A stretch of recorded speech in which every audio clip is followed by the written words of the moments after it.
how to forward voice messages on Instagram. Hello everyone, I am Bishaka and welcome to our channel. Now let's get right into the tutorial. Firstly, go ahead and open the Instagram application on your device and make sure you are signed in. Now, tap on the messages icon on the top right of your screen and then open the conversation from where you want to forward the voice message.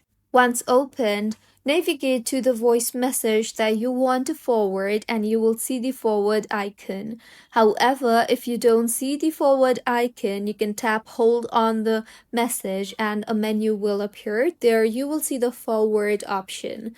Tap on that and then select the person whom you want to forward the message and then tap on the send button. And with this, as you can see, the message has been forwarded. So this is how you can forward voice messages on Instagram. If you find this tutorial helpful, please like the video and do comment if you have any queries. Also, do subscribe to our channel for more helpful tutorials like this. See you on the next one.